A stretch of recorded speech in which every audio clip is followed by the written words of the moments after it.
Hey everybody, we are putting our Snow Plow on the Dodge. There's Jason under there. We got the plow put together pretty easy, but we're running into some big issues with trying to mount it, and I'll show you those now. So let me show you here. Crawl under here. Okay, so we're underneath the truck where the bumper mounts, and if you notice, get this light, the top bolt is the Meyers supplied bolt, and it's about a 1/4 inch to a 1/2 inch too short. Luckily, the bottom bolt, we have these, they're grade 8s, so we're gonna have to use those. And if it wasn't for that, we would be kind of stuck. Okay, here's another area, and we knew about this one. This is the 7/8 inch hole that we had to drill on this side. We didn't have a 7/8, so we had 3/4. So we drilled that, and then we just took a little round file and made the hole kind of oblong so that it would fit. So this went in pretty good, and I'll show you the other side, the passenger side. So this is the passenger side, and we didn't realize it because the instructions didn't say it, but we've had to drill these 2 holes, and they are 5/8, and they go all the way through the frame. And we had to run down to Lowe's and pick up a bit, but they weren't too bad. Now we're just trying to take a round file, and we're just truing them up a little bit. Okay, so we've got the side members installed. We had to remove the center after we got the 2 sides installed, and I'll show you why. So this is a side, there's a side right there. We've got to put the, what is it, the intercooler? The intercooler on, because this is a diesel, and the intercooler has to go right up in here. So before you install the intercooler, you got to put these sides on. To get these sides lined up, you got to install this piece, but then you have to take this piece off because you tighten these up to get the bumper installed. So it's kind of a process. All right, so now we are just putting on a little plastic windscreen down at the bottom. You can see we've got it. Got the frame on. What we're able to do is just notch the plastic here, and then the plastic, we were able to tuck it behind the piece of angle iron right there. So it gives a really clean look. As for the wires, got our wires run right here next to the radiator, and they actually just sit right here in the bumper, and we just put a little zip tie and tie those.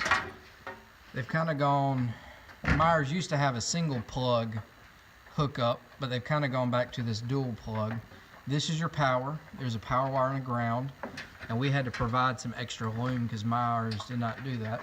And we put some extra loom on this, and then this is a plug. Let me show you where it plugs into. So on the plow, they've got their power connection, and then they've got their electronics. They get hooked up, and we'll put dielectric grease in here, and it's got a cap for storage.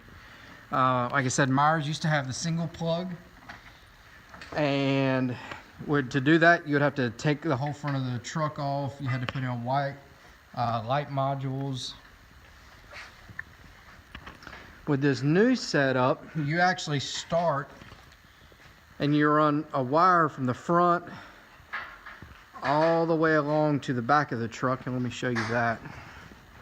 If I can see it, it's starting to rain. And I don't think we're going to be able to see it. But what they've done is you take your wire and you plug it into your trailer hitch. So now they're getting the turn signals and I think the lights to come on based on your trailer plug. So like I said, what this does is this, you don't have to take this apart, the lights, and then put wire modules and splice in wires. See if we can find the harness up here. Yep, so here's the harness right here. It's pretty long. There's excess that we wrapped in here. On the Dodge here, it had an extra post, so we just tied in right here for our power wire. And then, actually, here's the power wire for the plow. This is for the spreader. And then this just runs to the front of the truck. And then inside, there's just a little wire that goes for the controller. So yeah, it's seems to be a lot simpler than having to put modules and splicing in wires. So I hope this helps. Didn't take any videos of the wiring, but let me show you where we came out at. Up under here, got a little hole that we drilled in the console,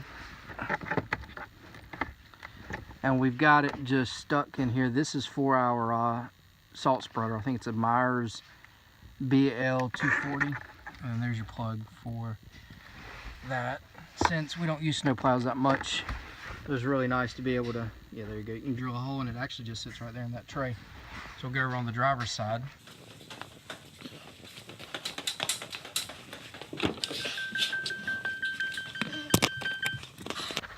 And you can see, let's see, maybe you can't see. So yeah, there's the firewall right there. That's where the wires come in and they snake around. Let's see. You're not gonna be able to see, but they snake around behind the dash and they go in there. And then actually behind the dash, this comes off, and we're able to tap into a fusible link there. So yeah, that's how our wiring's done.